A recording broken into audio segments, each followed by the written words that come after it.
Propaganda Wahabi agar umat Islam terjerumus kepada golongan Wahabi Salafi. Kiai Haji Bahauddin Nur Salim adalah salah satu ulama Indonesia yang pakar di bidang tafsir Al-Quran. Beliau adalah salah satu murid kesayangan Kiai Haji Maimun Zubair yang kealimannya diakui seantero Indonesia. Gus Baha adalah salah satu lulusan pondok pesantren yang belum pernah mengenyam pendidikan umum sama sekali, tapi menjadi dosen kehormatan di bidang kajian tafsir Al-Quran di berbagai kampus ternama di Indonesia. Bahkan Al-Alim Al-Amah Al-Ustadz Adi Hidayat, Dai Kondang Indonesia, sangat mengagumi beliau, bahkan pernah berpesan kepada umat Islam, ikutilah kajian seorang ustadz yang sangat alim al-amah serta pakar di bidang tafsir Al-Quran. Apabila kalian menemuinya, ambil ilmu sebanyak-banyaknya. Namanya Kiai Haji Bahauddin Nur Salim atau dipanggil Gus Baha. Dengan gaya penyampaian yang lugas, sederhana, bahkan tidak bertele-tele, dengan narasi keilmuan yang sangat rasional dan kompeten, Gus Baha merupakan salah satu ulama Indonesia yang paling favorit di tahun 2019. Berkat kealiman dan kepintarannya, saat ini beliau menjadi salah satu jajaran pengurus pusat Nahdlatul Ulama yang menduduki salah satu Rais Suriah Nahdlatul Ulama. Diceritakan bahwa suatu hari Gus Baha diundang oleh salah satu pengurus Nahdlatul Ulama cabang Rembang bersama dengan tokoh NU Jawa Tengah sekaligus Wakil Gubernur Jawa Tengah Gus Taj Yassin Maimun untuk mengisi sebuah seminar kebangsaan dengan tema menguatkan Ahlus Sunnah wal Jamaah yang diadakan oleh salah satu cabang NU di Indonesia. Pada saat itu Gus Baha menceritakan, sesuai disiplin ilmu saya, bahwasanya Ahlus Sunnah wal Jamaah itu sangat luar biasa. Suatu saat ada seorang yang bertanya kepadaku, kenapa engkau Gus masih tetap di Ahlus Sunnah wal Jamaah, padahal Anda telah banyak membaca dan mengkaji berbagai kitab rujukan tentang akidah dan agama Islam. Saya bilang kepadanya, problemnya apa sebagai Nahdlatul Ulama? Problemnya apa kalau saya sebagai Ahlus Sunnah wal Jamaah? Lalu mereka menjawab dan menampakkan sebuah makalah. Ketepatan saya lihat makalahnya sangat provokatif. Siapapun yang baca makalah itu, saya jamin pasti dia tidak akan NU, tidak akan menjadi Ahlus Sunnah wal Jamaah.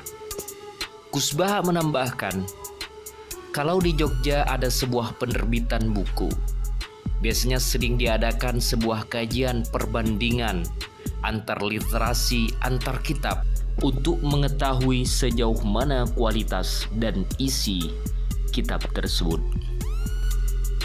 Sebagaimana pernah ada perbandingan antara kitab karangan Said Muhammad Al-Maliki yang berjudul Mafahim Yajibu an Tushahhah dengan kitabnya Bin Baz Hadihi Mafahuna.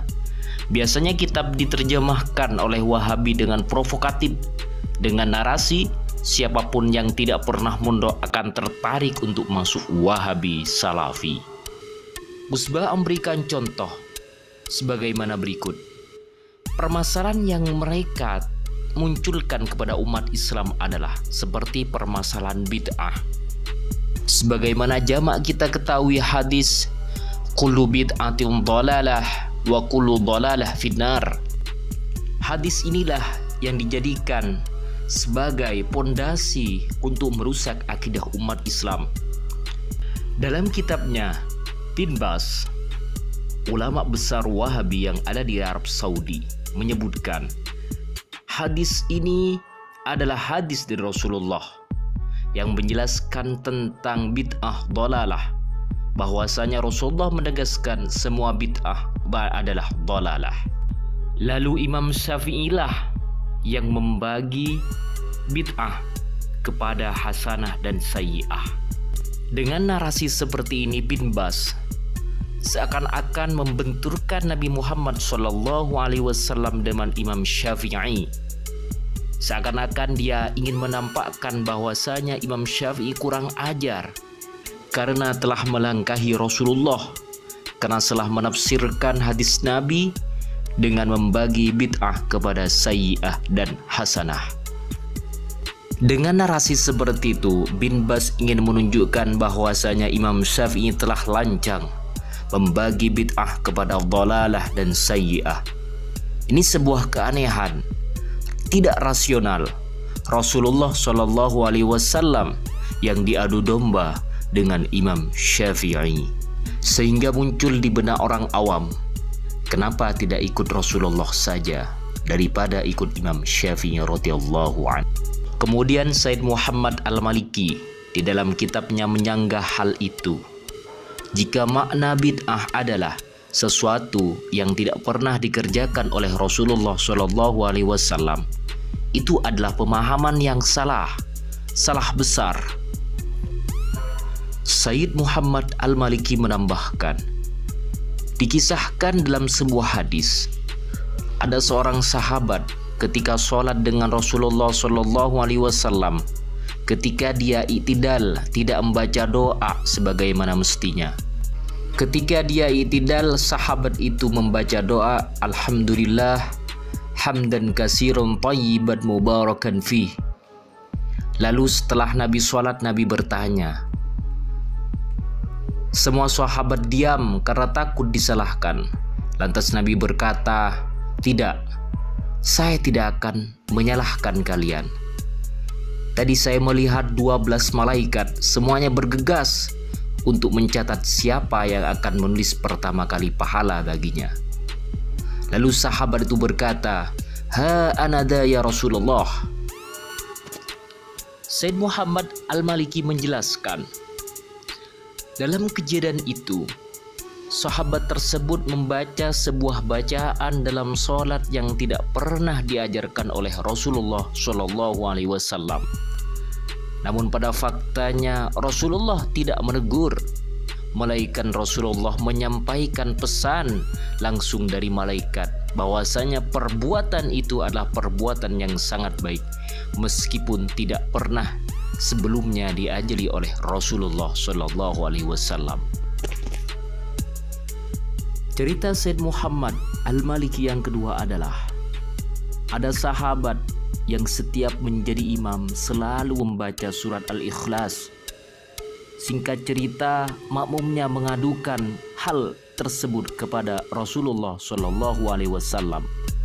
Lalu Rasulullah SAW memanggilnya seraya menanyakan hal itu. Kenapa engkau selalu membaca surat Al-Ikhlas? Hal ini menyebabkan makmummu melaporkan perbuatanmu kepadaku. Lalu sahabat itu berkata kepada Rasulullah, ya Rasulullah, karena dalam surat Al-Ikhlas adalah menggambarkan tentang sifat-sifat Allah, sehingga saya senang untuk selalu membaca surat Al-Ikhlas ini.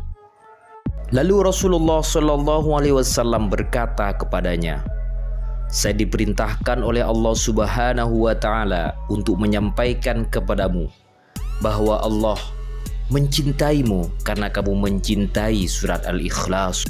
Hal semacam ini dibenarkan oleh Rasulullah SAW meskipun tanpa ada pembelajaran sebelumnya. Dari penjelasan Abuya Said Maliki ini, kita paham bahwasanya teori tentang bid'ah yang dijelaskan oleh Bin Baz adalah keliru dan fatal. Karena tidak semuanya perbuatan atau amaliyah yang tidak pernah dikerjakan oleh Rasulullah adalah bid'ah.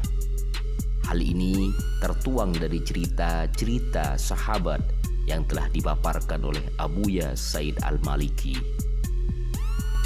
Usbah menambahkan, permasalahannya adalah tidak semua umat Islam membaca kitab karya Said Muhammad Maliki ini. Sedangkan kitab karya Hadihi Mafahimuna, karya ulama besar Wahabi Arab Saudi Bin Baz, terus digencarkan diterbitkan secara masif oleh pemerintah Arab Saudi, bahkan juga diterjemahkan dengan berbagai bahasa. Dari inilah kita paham bagaimana propaganda Wahabi untuk menyebarkan virus-virus sesatnya kepada umat Islam. Semoga kita bisa diselamatkan dari faham-faham yang menyimpang dari Al-Quran dan As-Sunnah.